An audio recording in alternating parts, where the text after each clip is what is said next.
One of the first questions that I get asked when I'm working with a new client who has past due taxes or a current tax problem is, can the IRS take our primary residence? The answer to that question is yes. The IRS does have the ability outlined in Internal Revenue Code Section 6334 to seize a primary residence. This is not something that they typically want to do, and it is something that is usually a last resort. The IRS does not want to be in the business of seizing and selling real estate, and they also, more importantly, do not want to be viewed as the agency that's seizing homes and throwing people out on the street. They just don't want that type of reputation.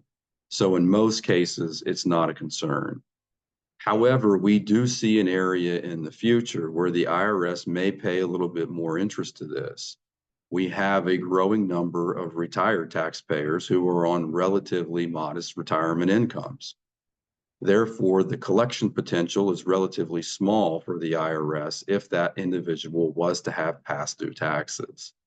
So if that particular individual has a primary residence with a lot of equity, then the IRS could very well take the position that that property needs to be liquidated so the past that tax debt can be paid, and the taxpayer will have to find alternative living arrangements, such as downsizing into an apartment or a smaller home.